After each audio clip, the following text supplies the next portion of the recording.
گل میں کیا کروں میری بہن، وہ جیسے ہار سا گیا تھا، آنکھوں میں اذیت کی سرخی پھیلی ہوئی تھی۔ گل تو سنتے ہی رونے لگ گئی۔ بھلا اسے کب توقع تھی ان کے اتنے شدید رویے کی؟ مگر سچ ہے، انتقام اور غصے میں پاگل انسان انسانیت کی سطح سے بہت نیچے آ جاتا ہے، جیسے وہ آ گئے تھے۔ گل اس سے پوچھنا چاہتی تھی کہ اسے یہ سب کیسے معلوم ہوا، مگر اس سوال کا نہ موقع تھا اور نہ ہی مطلب۔ یقیناً اس کے ذرائع ہوں گے۔ طائب اب دروازے کی سمت جا رہا تھا، شاید سلطان چودھری کو یہ سب بتانے۔ یہ خیال آتے ہی وہ لپک کر اس کی طرف بڑھی اور اس کی راہ میں حائل ہو گئی۔ نہیں نہیں طائب، خدا کے لیے کسی کو کچھ مت بتانا، اس سے اور کچھ ہو نہ ہو نفرت ضرور بڑھے گی۔ اپنی اماں کا سوچو طائب، وہ کس قدر پریشان ہے، اور ایسے میں اگر تم مزید انہیں پریشان کن خبریں سناؤ گے تو کیا ہوگا سوائے مزید خرابی کے؟ وہ التجائی انداز میں بولتی گئی۔ تو کیا کروں، خاموش ہو کے بیٹھ جاؤں؟ وہ جیسے بے بس سا ہو گیا تھا۔ نہیں، مگر ہم انتظار تو کر سکتے ہیں نا اچھے وقت کا۔ اسے خود بھی اپنے کمزور پوائنٹ کا احساس تھا۔ ایسا کچھ نہیں ہوگا۔ طائب نے سر جھٹکا۔ مگر پھر بھی اس طرح سب کو بتا کر کیا حاصل ہوگا؟ مجھے تو یہ سمجھ نہیں آ رہی کہ آخر زرشام ملک نے کچھ، اس کی بات ادھوری رہ گئی۔ بیل بج اس کے فون کی بیل بج اٹھی۔ اس نے چونک کر فون پہ نظر دوڑائی اور پھر فوراً کال پک کر لی۔ ہاں بولو۔ کیا؟ وہ بلند آواز سے بولا۔ پھر کیا ہوا؟ اس کی آواز میں بے تابی تھی۔ گل نے دیکھا اس کے چہرے کی رنگت بتدریج لوٹنے لگی تھی۔ لازماً کوئی حوصلہ افزا خبر تھی، مگر کیا؟ وہ جلد از جلد جاننا چاہتی تھی۔ 10-15 منٹ فون سننے کے بعد اس نے کال بند کی اور گل رانا کی طرف مڑا تو اس کا رنگ جوش سے سرخ پڑ رہا تھا۔ گل، میں بہت بہت خوش ہوں، اس نے خوشی سے کہتے ہوئے گل کو دونوں بازوں میں تھام کر گھما ڈالا۔ کیا ہوا طائب، کوئی اچھی خبر ہے کیا؟ اچھی؟ بہت بہت اچھی خبر ہے۔ تمہیں پتہ ہے قصر گل میں کیا ہوا ہے؟ زریز ملک اور زرشام میں بہت سخت تلخ کلامی ہوئی ہے۔ اس نے اپنے باپ پر بے تحاشا الزامات لگائے ہیں اور انہیں بتایا ہے کہ وہ یہ سب زمل کے ساتھ قطعاً برداشت نہیں کرے گا۔ اصل میں تو اسے پتہ ہی نہیں تھا کہ وہ اس کے نکاح کے لیے مصر کیوں ہے۔ اگر وہ انتقام ہی لینا چاہتے ہیں تو جائیں اور طائب اور گل رانا کو گولیاں مار دیں، مگر کم از کم یوں ایک معصوم بچی پر تشدد کر کے اپنا وقار و عزت تو مت گنوائیں۔ بس مختصراً یہ کہ ان کے بیچ سخت جھگڑا ہوا، جس کے بعد وہ زمل کو ساتھ لے گیا ہے۔ شاید لاہور۔ تمہارا بھائی واقعی بہت اچھا ہے، اس نے ایک سچا مرد ہونے کا ثبوت دیا ہے۔ گل رانا، اس نے گل کے دونوں ہاتھ تھامے ہوئے تھے اور بولتا جا رہا تھا، اور وہ تو وہاں تھی ہی کب اس کا دل سجدہ شکر میں جھکا ہوا تھا اور آنکھیں نم۔ اس کے لالا نے اس کی عزت رکھ لی تھی، ورنہ تھوڑی دیر پہلے اسے یہی لگ رہا تھا کہ زندگی اب یوں ہوگی کہ محبت اندھیری رات بن کر آ جائے گی ایک دن۔ یوں اپنے سب رشتوں سے تیری بغاوت اچھی نہیں۔ مگر اب طائب کی خوشی دیکھ کر تشکر کے احساس سے اس کی آنکھوں میں آنسو آ گئے۔ وہ بے ساختہ ہنس پڑی۔ اسے ہنستا دیکھ کر طائب پہلے تو حیران ہوا، پھر خود بھی ہنس دیا۔ پھٹی ہوئی آنکھیں، فالس زدہ زبان اور مفلوج بازوؤں کا یہ سفر جو نہ جانے کتنی صدیوں سے مجھے طے کر رہے ہیں، آخر یہ میری انتہا تک پہنچ کیوں نہیں جاتا؟ اور یہ آنسو، یہ سارے کے سارے آنسو ایک ہی ساتھ بہہ کیوں نہیں جاتے؟ وہ لب بھینچے ڈرائیو کر رہا تھا اور اس کے بالکل ساتھ والی سیٹ پر بیٹھی زمل کسی مجسمے کی مانند ساکن تھی۔ ایک ہی دن میں اس کے ساتھ اتنا کچھ ہو گیا تھا کہ اس کا ناپختہ شعور قبول کرنے میں ہچکچا رہا تھا۔ اس کے زخم وجود سے جیسے ٹیس اٹھ رہی تھی، مگر خوف و وحشت کی وجہ سے اس قدر سہمی ہوئی تھی کہ سانس بھی آہستہ سے لے رہی تھی۔ اب تک کا سفر نہایت خاموشی سے کٹا تھا۔ وہ بری طرح ڈرائیونگ میں غرق تھا۔ اس نے ایک بار بھی نگاہ اٹھا کر اپنے ساتھ بیٹھے ذی نفس کو نہ دیکھا تھا، بلکہ شاید وہ خود اس قدر الجھا ہوا تھا کہ اس کی ذات سے یکسر بیگانہ ہو گیا تھا۔ پھر اس نے گاڑی کی سپیڈ سلو کرنا شروع کر دی۔ وجہ غالباً یہی تھی کہ اب دیہی علاقہ ختم ہو رہا تھا اور ایک طرف بڑا سا نیلا بورڈ لگا ہوا تھا، رفتار آہستہ، آگے آبادی ہے۔ اب شہر کی روشنیاں شروع ہو رہی تھیں، حالانکہ وہ آج تک شہر نہ آئی تھی اور اسے بے حد شوق تھا کہ وہ شہر دیکھے، مگر اس وقت سچویشن اس طرح کی تھی، اس نے سر اٹھا کے بنا دیکھا کہ اس کے ارد گرد کیا ہو رہا تھا۔ پھر اس نے ایک بڑے سے شاپنگ مال کے آگے گاڑی روک دی۔ گاڑی پارکنگ میں کھڑی کر کے وہ اس کی طرف مڑا۔ میں 15 منٹ تک واپس آ جاؤں گا، کچھ کام ہے، تم پریشان مت ہونا۔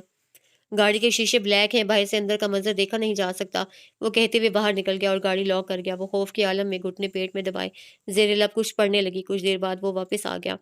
اس کے ہاتھ میں چند شاپر تھے۔ اس نے انہیں پچھلی سیٹ پر پھینکا اور دروازہ بند کر کے اس کے برابر آ کے بیٹھ گیا۔ گاڑی سٹارٹ کرتے ہوئے اس کی نظر زمل پہ پڑی تو وہ چونک گیا۔ ایسے کیوں بیٹھی ہو؟ اس نے پوچھا۔ زمل اسی طرح بیٹھی رہی، سر گھٹنوں پہ دھرے، پاؤں سیٹ کے اوپر دھرے ہوئے۔ اس کے اندر کچھ کلک ہوا تھا۔ اس نے بے ساختہ زمل کا کندھا ہلایا اور وہ یکدم ڈھلک کر اس کی سمت آ گری۔ زرشام دھک سے رہ گیا، وہ بے ہوش ہو چکی تھی۔ او میرے خدا، مجھے اسے اکیلا چھوڑ کر نہیں جانا چاہیے تھا، اسے تعصب سے سوچا۔ گھر یہاں سے زیادہ فاصلے پہ نہ تھا۔ زرشام نے گاڑی فل سپیڈ پہ چھوڑ دی اور چند منٹ بعد ہی وہ ملک ہاؤس کے گیٹ پہ تھا۔ گاڑی اندر لے جا کے اسے پوش میں روکی اور تیزی سے اسے بازو میں سمیٹے باہر آ گیا۔